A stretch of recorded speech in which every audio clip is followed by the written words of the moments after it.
This is the MC Reggie Fresh Morning Show. A station that pays. This is MC Reggie Fresh from the MC Reggie Fresh Morning Show. And folks, guess who's in the building?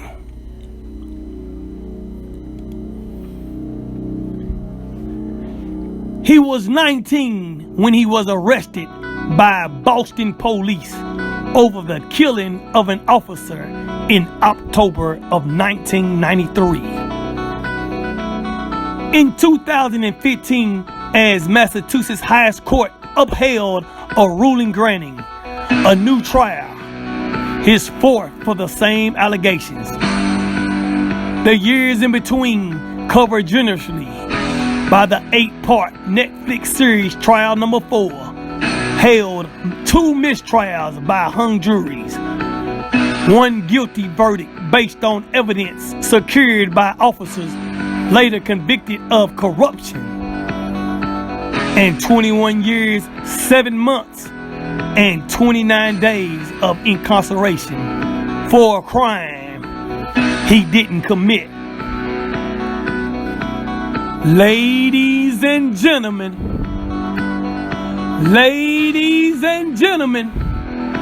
let's welcome Mr.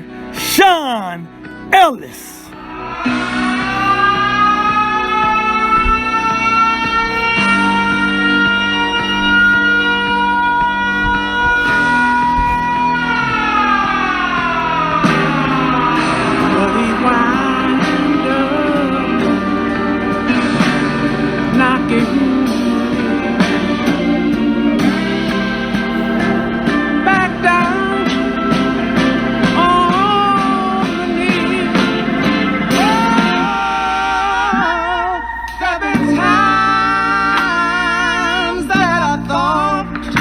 This is the MC Reggie Fresh Morning Show. A station that pays.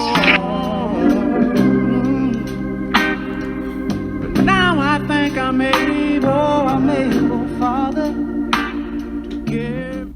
Welcome to the MC Reggie Fresh Morning Show. And folks, we got brother Sean Ellis in the building, but right now we want to let you know that the interview took place in the car because, that's the only way we can make this happen because he's very busy. It's not that clear, so I want y'all to bear with me and hear his story. Sean, and how you doing? I'm doing great, man. I'm doing great. I can't believe that you had to do all that time and you was innocent. That's a shame. Yeah, well, like you said, I did the time, I didn't let the time go, even up to the day, as you iterated as well, I should have been 15 years to forgive them. So, it's a beautiful thing to be in the position that I am in now. Yeah, I know. Anyway, how does it feel to be free right now, man? So, I feel how it's good to be free. I mean, feels great, good, all that is an understatement. But I'm definitely glad, man. I'm definitely glad to be there, to be home, and spend time with my family, particularly my mom, because she's a little up there in age, and I missed out on a lot of time with her, so not being to still have her around, Now, the next question I want to ask you, Mr. Sean, are you angry at the people who had you locked up? Man,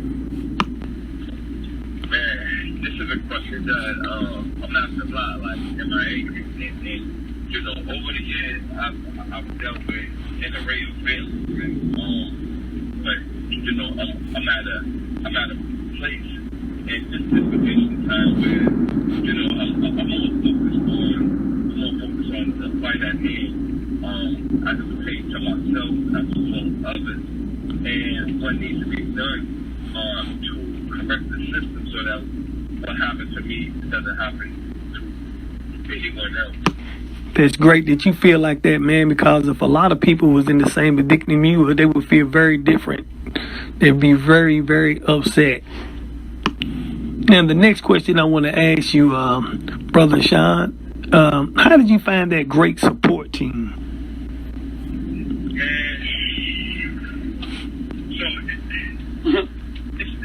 it's big, man. They came together. It wasn't a matter of me finding it. Who I found was my defensive attorneys. But you know, he and everybody else who had a role to play was in no way, shape, or form the people who had been in my life prior to the situation happening. And the people who were in my life who knew me either as a child or who knew me growing up, you know, they know the type of person that I am. So it's just a matter of people not totally abandoning me and walking away. Okay, Brother Sean, there's a lot of people that's in the same predicament you was, probably not that many years, but they locked up and they didn't even convict, they didn't do the crime. So what kind of advice would you give to somebody who's sitting in jail right now knowing they didn't do it? What advice do you have for them, and what do you think they need to do? I mean, if people who are incarcerated for crimes that they haven't done, don't stop fighting, man. And when I say man, I'm not just talking about gender wise, but not just, you know, statement of emphasis. Right. Because I know that we have consistence who are lots of crimes. Exactly. They haven't committed. Right. But my thing is, you know, just don't stop fighting. And when it looks like, when it feels like people don't believe in you, have, you know, giving up faith or giving up hope in you, you know, just make sure that you don't give up that faith and that hope within yourself and continue to push. Okay, Brother Sean, you know, I feel that this was a racial thing to do to put you in jail. Do you feel the same as I do? Racial? I mean, I don't see how anything, you know, dealing with black and brown people on the premise of white supremacy can be said to not be racially related.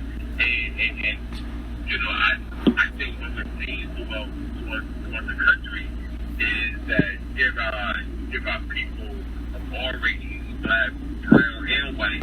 Okay. Now, Brother Sean, I want to know, man, I'm glad that you was here today. Now I want to know, do you got any shout outs for anybody?